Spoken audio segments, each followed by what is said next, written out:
Welcome to Podkey Fantasy Football, where quarterback tiers and ADP assumptions get stress tested. A lot of fantasy arguments sound clean until you ask what exactly is being measured. Talent, situation, floor, ceiling, playoff mythology, contract headlines, market panic, those are not the same thing, and this week they kept getting mixed together in useful ways. The quarterback hierarchy started with Josh Allen at 1, then Drake May, Patrick Mahomes, Lamar Jackson and Joe Burrow, which immediately tells you this was not a pure resume ranking. Allen at the top is defensible if the argument is week-to-week fantasy leverage, plus durability, plus rushing, but putting May that high is obviously a projection bet, not a proven production bet. That matters because the panel also kept saying environment changes everything, and they're right. Brock Purdy in San Francisco and Jared Goff in the right structure are reminders that quarterback output is partly talent and partly the ecosystem, making hard throws easier and easy throws explosive. So if the list is supposed to answer who is best in a vacuum system, examples complicate it. If it's supposed to answer who you'd want building a franchise today, age and contract runway matter more. If it's fantasy, rushing and red zone usage distort everything again. The Hall of Fame talk had the same tension. Mahomes, Allen, Lamar and Stafford were treated as basically locked, while Burrow and May were labelled potential. That makes sense only if certainty means what is already banked, not what feels likely. The panel was smartest when it admitted the controversy, instead of pretending the framework was clean, especially with names like Purdy, Goff, Herbert, Hurts, and Dak, where playoff samples, draft pedigree, and team context can all pull the ranking in different directions.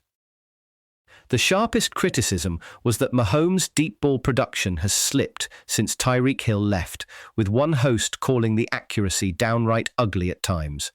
That's a real claim, and it shouldn't be hand-waved away just because it's Mahomes.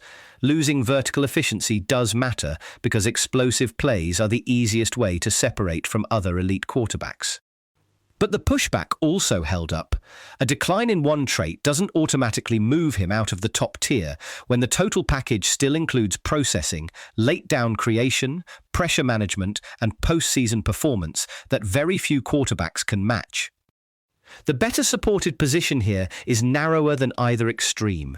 It's fair to say the deep ball has dipped. It's not well supported to jump from that to a broad claim that he is no longer an elite overall quarterback. Dak Prescott's ADP slide looked like a clean example of the market preferring rushing profiles over pocket passers. The bullish case is straightforward. If you're still getting something like 4,000 yards and 30 touchdowns at a discount, the floor is real, and the market may be over-penalizing the fact that he no longer runs for fantasy points the way he once did. The caution side is also real. If Dallas plays with a stronger defense, throws less, or gets less from Dak near the goal line, then a stable real-life season can still be a merely fine fantasy season. So the recommendation to draft Dak when you can stack him with CeeDee Lamb or another high-end pass catcher makes sense. You're not just buying Prescott's median outcome, you're trying to recapture the paths where volume concentrates and the ceiling matters. The broader market discussion was really about incentives. Best ball ADP reacts quickly to things that are easy to notice, like contract numbers, coach quotes, or positional scarcity, even when those signals don't actually change touch volume or route share. That's how a player can rise, because the market noticed a 3-year deal, not because his role improved. The contract becomes a story, and the story becomes a price. At the same time, genuinely valuable edges can stay underpriced when they're less flashy. Pass-catching backs, target competition details, and especially rushing quarterback value often hold up better than the latest headline. Rachaad White's rise is understandable on paper. Big snaps, receiving work, and a weak pass-catching room can create weekly usability even if the rushing efficiency stays ordinary. The issue is price versus archetype.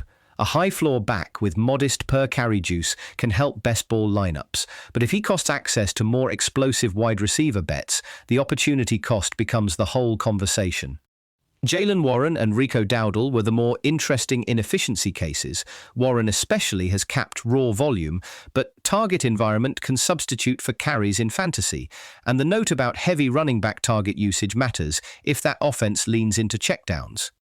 That doesn't make Warren safe. It means his upside may be misread if people only look at projected carries and ignore how receiving work stabilizes scoring. Chris Olave is a good example of where risk has to be separated into football risk and medical risk.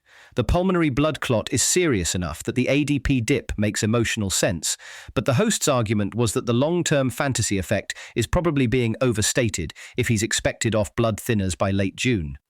If that medical timeline holds, then the fantasy case is easy to see: dome games, target ceiling, and likely negative game scripts. Full PPR especially makes the discount interesting. Drake London is almost the opposite profile. The volume history gives him a stable floor, but the value is highly target-dependent. If the offense spreads the ball more or quarterback play drags, you can get a good player who still fails to beat cost because the ceiling never arrives. Josh Downs moving outside is one of those off-season changes that sounds exciting because it implies more snaps and a broader route tree. The comparison to Jamar Chase is more of a path analogy than a talent analogy, and the panel was right not to blur those together. Rashee Rice had maybe the strangest profile. That ultra-low average depth of target explains why his targets convert so well for fantasy, but it also means his ceiling can be sensitive to overall offensive shape. If the Chiefs feed the ground game more, short area volume can flatten out fast. At tight end, the rookie skepticism around Kenyon Sadiq is normal.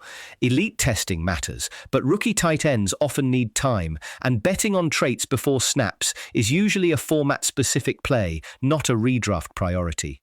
Greg Dulcich was the more actionable name because the efficiency already exists. If you have strong yards per route numbers and the only missing ingredient is route share, that's at least a clearer path to beating ADP than pure athletic projection. The bus-proof discussion landed in the right place. Very few players are actually protected from downside, and ADP can disguise that by making consensus feel like certainty. Durability, role stability, and offensive environment are better filters than hype, but even those don't erase risk. A player can score consistently and still be one usage tweak away from disappointment. That same humility should apply to the make-or-break quarterback bucket. Bryce Young, CJ Stroud, Daniel Jones, and Malik Willis do have pivotal seasons coming, but not all pivotal seasons mean the same thing. The Malik Willis data was interesting because it at least points to measurable upside traits in a small sample. Small sample is the key phrase there. It can keep a door open without proving the player has crossed through it. Caleb Williams fit the opposite kind of warning. Draft hype and flashes can coexist with real accuracy questions, and until those settle, franchise certainty is still an argument, not a fact. Gibbs might have had the cleanest fantasy takeaway of the week. If the goal line efficiency is really that strong and it's paired with steady receiving volume, then you get a player whose scoring profile is resilient in multiple game scripts. The veteran quarterback fallout was useful for a different reason. Calling Aaron Rodgers the best of the worst was funny, but the point underneath it mattered. Reputation lingers longer than current play, and tier lists can quietly smuggle that bias in. Even the Jets' relocation rumor worked as a reminder that some off-season stories are more identity theater than fantasy substance. Interesting to talk about, but not all noise deserves equal weight. That's the edge in this game, separating what changed on the field from what only changed in the story around it. Thanks for listening to Podkey Fantasy Football. This episode was generated by Podkey. Create your own at podkey.fm.